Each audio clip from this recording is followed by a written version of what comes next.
ఇంతవరకు మనము వర్ణమాల, సరళ పదాలు, గుణింత గుర్తులు తెలుసుకున్నాం. ఇప్పుడు గుణింతాలతోటి పదాలు అంటే ఒక గుణింతం, ఆ గుణింతంలోని అక్షరాలతోటి పదాలు, అలాగే మరొక గుణింతం దాని వాటితో మళ్ళీ పదాలు. ఆ 2 గుణింతాలతో పదాలు చూద్దాం. ఇక్కడ కాగుణింతం క, క, కి, కీ, కు, కు, కృ, క్రూ, కే, కే, కై, కో, కో, కౌ, కం, కహ. ఇవన్నీ ఏంటి?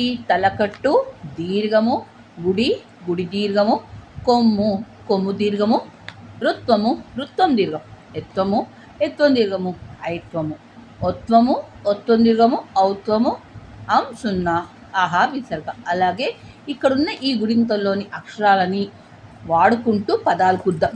ఇక్కడ ఉన్నది కాకి దీర్ఘం ఇస్తే క, దానికి కాకుడిస్తే కి, 2 జత కూడితే ఏమవుతుంది? కాకి.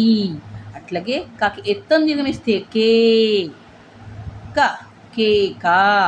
కాకి ఒత్తం దీర్ఘం ఇస్తే కో, అంటే కా ప్లస్ ఓ కలిస్తే కో అవుతుంది కదా. ఆ కోకి కా కలిస్తే కోకా. తర్వాత కం కి, కంకి. తర్వాత కై క, కైకా. కో, కో, కంకు. ఇలాగా కాతోండి మనం తెలుసుకున్నాం. తర్వాత ఇక్కడ పాగుణింతం.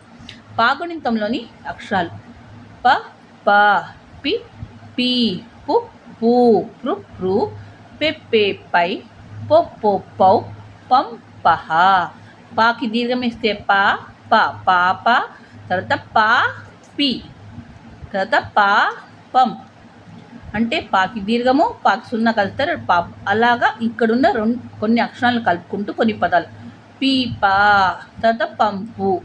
ఆ తర్వాత కాగుణితము, పాగుణితంలోని అక్షరాలు కలుపుకుంటూ అంటే మొదటి కాని చేర్చుకుంటూ పదాలు కంపు, కంప, కోపం, కోపి, కైపు, కూపి, కొంప.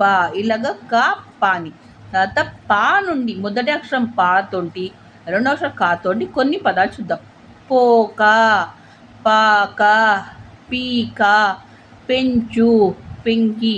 ఇది ఒక అభ్యాసం. ఈ అభ్యాసం ద్వారా గుణింతాలను బాగా గుర్తుంచవచ్చు, గుణింత గుర్తుని ఎలా చేర్చవచ్చు, చేర్చిన తర్వాత దాన్ని ఎలా పలకొచ్చు, తర్వాత ఆ పదాలు అక్షరాలు గుర్తుంచుకోవడానికి చాలా సులువుతుంది. ఈ అభ్యాసం ప్రతి గుణింతంతో చేస్తూ పోతే అంటే పదాలు కొన్ని గుణింతాలతో చాలా బాగా వస్తాయి.